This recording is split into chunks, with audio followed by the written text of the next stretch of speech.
એક એક કરી ગઈ તમને મજા આવે ને? તું કાયમિકને માટે કહું આજના યુવાનોને કે તમે અહીંયા જે જન્મ લીધો છે ને દુઃખી થવા જન્મ નથી લીધો. અમુક દુઃખી આત્માઓ હોય, કોકનું ફેસબુકનું પ્રોફાઇલ પિક્ચર ન દેખાય ને તોય દુઃખી થઈ જાય.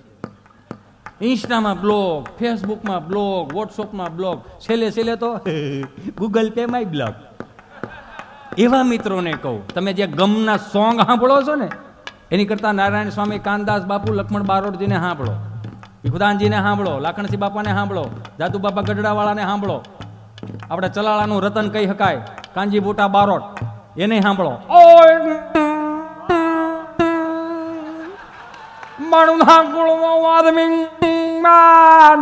કરે કામ તો ભુહાઈ ભારતમાં નામ હાસુ હરઠ્યો પણ સાંભળો બધાને, તમને મજા આવશે. અમુક જે ગમના સોંગો સાંભળે છે ને, કેવા ગમના બેન? સૈયારા તું તો બદલા નહીં હૈ, मौसम जरा सा रूठा हुआ, सैयारा तू तो बदला नहीं है, मौसम जरा सा रूठा हुआ है, हाय मैं मर ही जाऊं જો તુજકો ના પાઉં. આમાં સલતી નો હોય, દેશી સલતી દેવી એને. એમાંથી બહાર નીકળો ને આપણા કીર્તનોમાં આવો. કેવા કે હારે ગોકુળ માયા જ દિવાળે. એક મિનિટ એ બા, એ માસી, બા બેહી જાઓ, બા ઘડીક બેહી જાઓ, મારી માં બેહી જાઓ ઘડીક. ભાઈ ઉભા છે આસો, બેહી જાઓ ઘડીક, ક્યાંય જવાનું નથી. હજી 3 દી આપણે આનંદ જ કરવાનો, બાપના ખોળામાં આનંદ કરવાનો. આગળ ફિલ્મ જોવા ગયા હોય તો કેમ 3 કલાક સુધી બેહવું પડે? સારી હોટલમાં જમવા ગયા હોય તો કેમ અડધી કલાક વેઇટિંગમાં બેહવું પડે? આપણા બાપનું આંગણું છે, લેર લ્યો ને મારા બાપ. અમે ક્યાં રોજ રોજ આવવાના હતા? આમ થાય કે હારે ગોકુળ માયા જ દિવાળે, હારે ગોકુળ માયા જ દિવાળે, પ્રગટ થયા વન મારી, પ્રગટ થયા વન મારી રે ગોકુળમાં.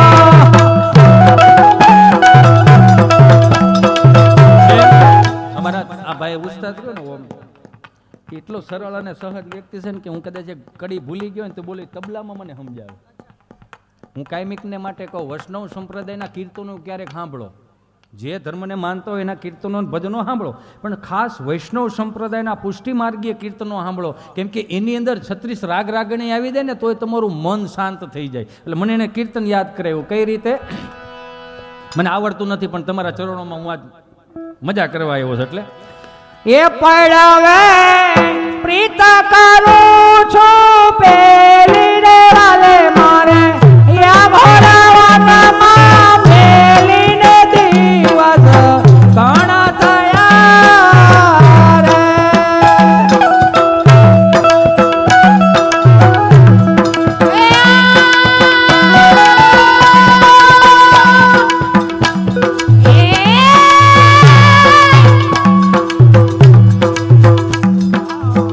એક મિનિટ આ મજા તો આવે છે ને. એમાં શું થાય ખબર? તમે અહીંયા પાછા એકાબીજ કે હાલ ને આ તો ગાંગડતો જ રહેવાનો, હાલ ને ભાઈ કે ભાઈ ઊભા થાવ પાછો બેહારી દે. એટલે એમાં હું તમને મજા આવતી હોય ને તો જ અહીંયા આંતરડા તોડું. અને અહીંથી ગમે એટલી મજા કરવાનું, કદાચ 2-5 ને મજા ન આવતી તેમાં હિતેશ અંટાળાનો ફોલ્ટ નથી, એને ઉપરથી સર્કિટ જ ફિટ નથી થઈ. એ ઘેરે મજા ન લઈ શકતા, અહીંયા એની મજા લઈ, મફતની મજા આવ. એટલે વૈષ્ણવ સંપ્રદાયનું કીર્તન મને ગમે. એટલે એ પાયડાવે પ્રીત કરું છું પેલી રે વાલે મારે, યા મારા વાનામાં પેલીને દિવસ ઘણા થયા રે.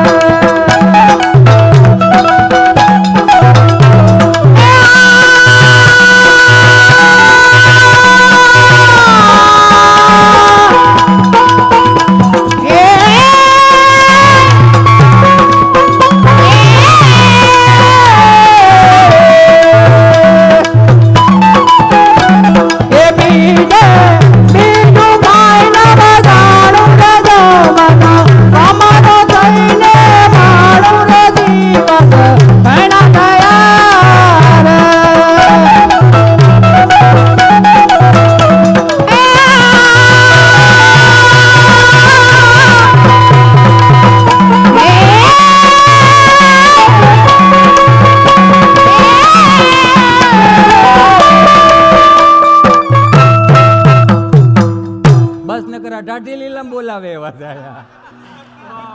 હે કૃપાથી થાય આ બધું. હિતેશ અંટાળાનું અહીંયા કાંઈ છે નહીં. આ બધા બોલાય છે ને અંદરથી ઉગે છે ને એ બાપની કૃપાથી થાય. બાકી હોશિયારી મારીને આવે તો જાય બા.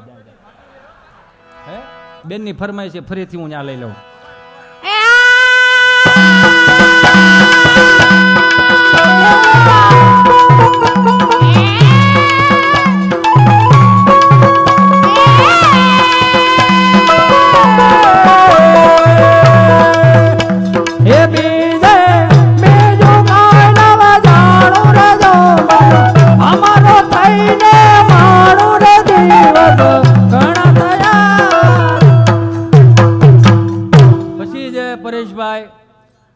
આપણે ગરબી મંડળનો છેલ્લે 9મો દિવસ હોય, દશેરા હોય ને એટલે આખા ગામનો ફાળો આવે.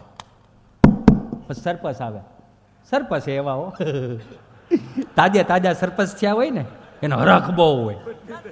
હે તાજા સરપંચ થયા હોય ને એને માઇક પકડવાનો બહુ હરખ હોય. એટલે આમ આવે, હાલો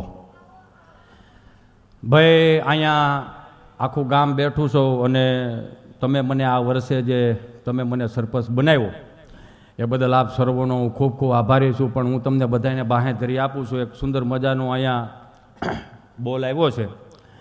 Somnath group of company Rajkot, Amitbhai Savaliya અને નિલેશભાઈ ઢોલરિયા તરફથી 51,000 રૂપિયા આવે છે.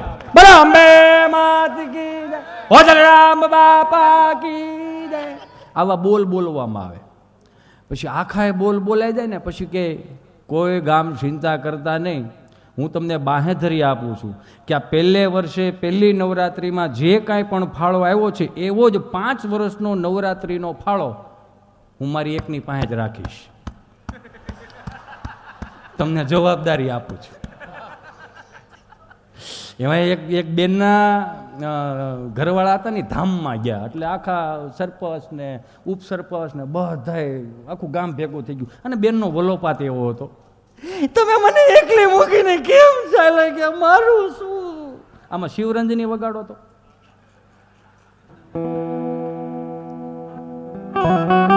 એટલું બધું ને ધીમે ધીમે તકલીફ અહીંયા પડે બેબી, ધીમું હાવ.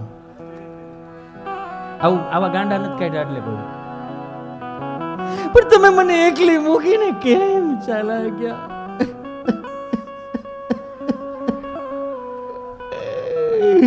આ છોકરાઓને હું કઈ રીતે મોટા કરીશ, આનું શું થશે. ત્યાં નવા સરપંચ બન્યા હતા ને એ કીધું બેન ચિંતા ચાલુ રાખ મારા ભાઈ.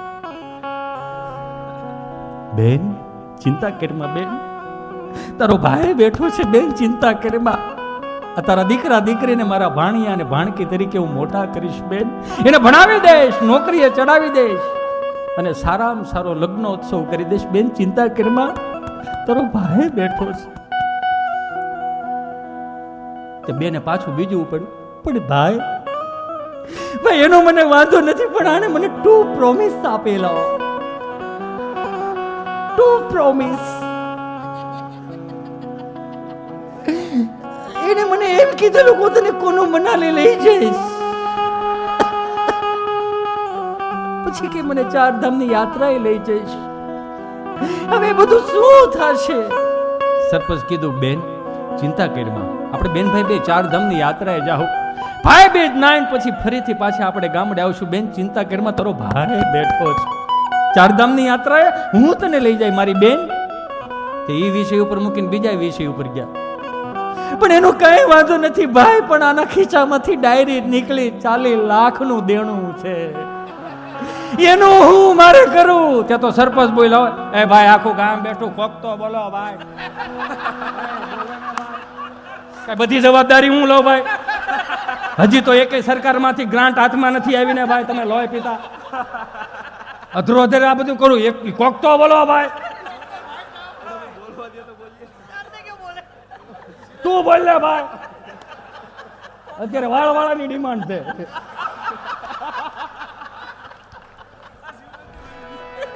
એને શિવરંજની ભૂલાઈ ગઈ. હવે એક દાદા 7/12ની નકલ કઢવા તાલુકા પંચાયતની ઓફિસે જતા હતા ને, દેહના દાદાઓ વાહેલા વેલમાં ડૂટો નીકળી ગયેલો, આમ થડિંગ થડિંગ જાય હો, પંખા વગરની સાયકલ કીચોડ કીચોડ કરે જાય. અને આમ તમને કહો 7/12ની નકલ કઢવા તાલુકા પંચાયતની ઓફિસે ગયા ને તો આવી દિવાલ આવી, તો દિવાલે સાયકલ ઠેરાવી, ઠેરાવવું એ ગૂગલનો શબ્દ નથી. સ્ટેન્ડ અને ઘોડી ન હોય ને તો વગર કીધે આડી મૂકવી પડે. તો આમથી વોચમેન ભાળી ગયો, ઓય દાદા ઓય, હા સાયકલ ત્યાંથી લઈ લો, હા આ સાયકલ ત્યાંથી લઈ લો, કા આ મોટા મોટા નેતાઓ આવતા હોય, હા તો ભલે ના આવે, મેં તાળું મારી દીધું.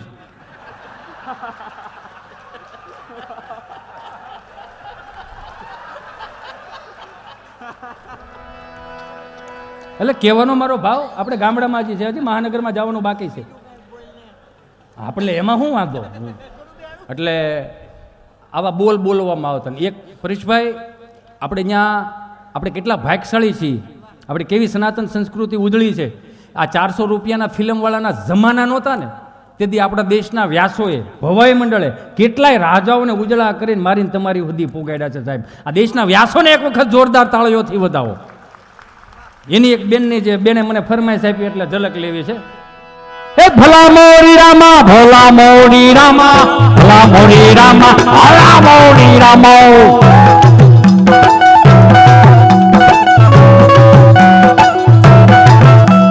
તેરા નામ પ્યારા નો મેરા નામ પ્યારા, ભલા મોરી રામા, ભલા મોરી રામા.